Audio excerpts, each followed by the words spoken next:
All right, hello, fellow anti-netters from downtown San Diego, California, on a Tuesday, almost afternoon here. It is I, Scott Scheper here, the analog revolutionary in his own mind. And by analog revolutionary, I mean I'm not a Luddite. I actually just think and know that developing knowledge via the analog way, the analog tools, the analog methodology that seemingly stopped with the great sociologist Nicholas Luhmann is by far the best way to develop knowledge, best way to develop your mind, and best way to actually extract content and information from books. Anyway, what I'm going to do today is I want to teach you how to become a learning machine, but not just a learning machine, an efficient learning machine. You see, there are really about like four, I would say, segments or use cases in which the Antinet, aka an analog Zettelkasten, finds itself, I think, most useful for types of people and four different kind of segments and value propositions of an actual analog knowledge management system.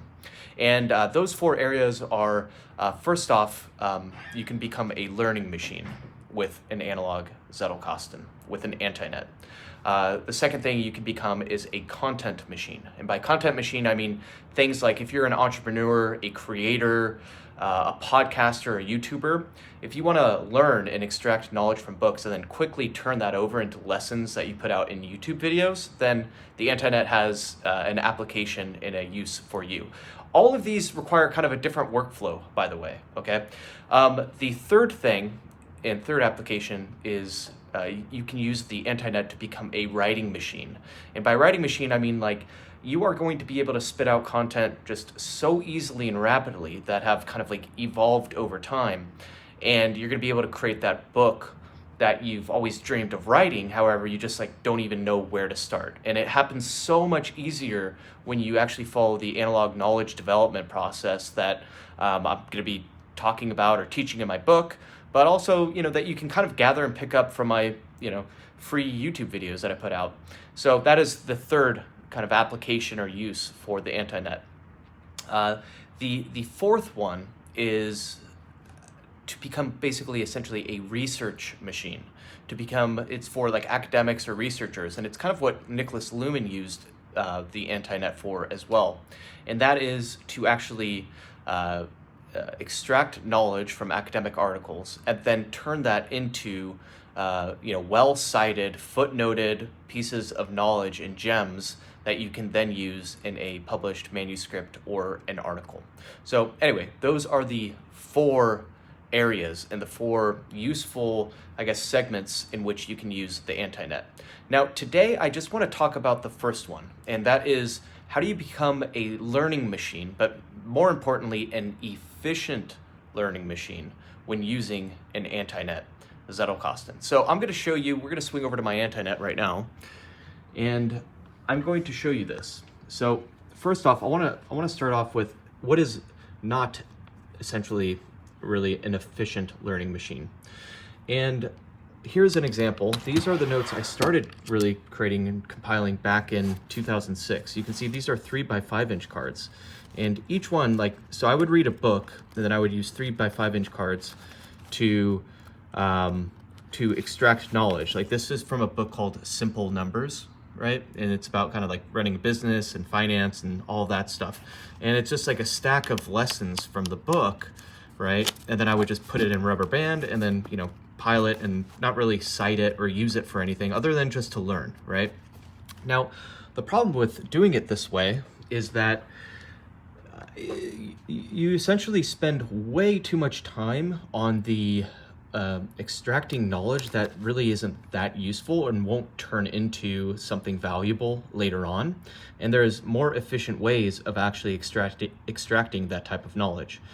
The second thing, of course, is that, it's hard to find certain things because they're all just in this chaotic sorted rubber band. And then look, I've taken these notes with me like everywhere, since 2006. I've started writing these. That's what you can tell, like the early ones are like the lime green cards because I love the color lime green. And so those were very early cards, and then the rubber bands would break. Like I brought this when I was living in the U.S. Virgin Islands, and I brought this in like a pile, like a box of note cards with me there, and they would the rubber bands would dry out, they would break, and then they would get unsorted. So anyway, here's the more efficient. So now you've seen the less efficient way of becoming a learning machine.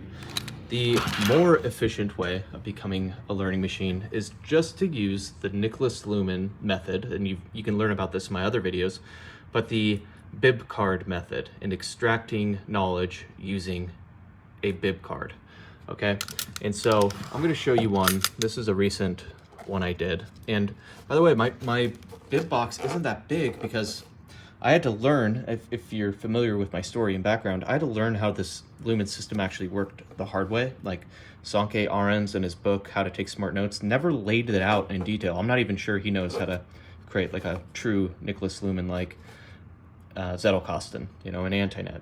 And so in my early days, I would actually store my bib notes, my bib card notes, my reading notes in certain sections. Like, for instance, this is a section that I used to write, on knowledge development and the Antinet. Like, here's my bib notes for that section, because they were like, I don't know, stuff like that. So anyway, thankfully you have my videos, because I'm essentially had to learn the hard way of what Luhmann did do, what he didn't do, why he didn't do it, and certain things. So just follow me. If you've followed my other videos, you know that you need to have a bib box, a bibliography box, okay? So these set of notes right here, this is from a book I recently read. It's called A Manual for Writers of Research Papers, Theses, Dissertations. It's essentially this Chicago style for students and researchers, okay?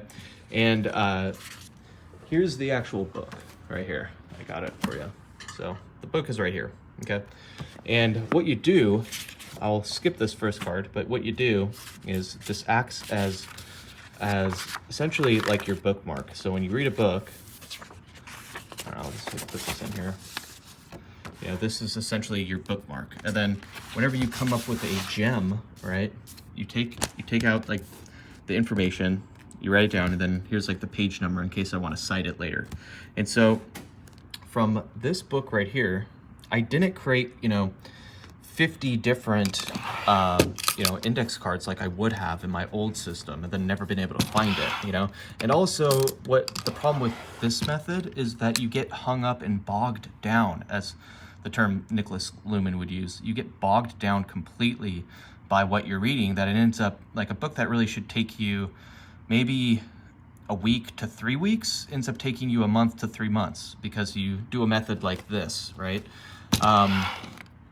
And so this, just extracting the nuggets and trying to keep things very short, is just a lot more efficient. It turns you into an efficient knowledge machine.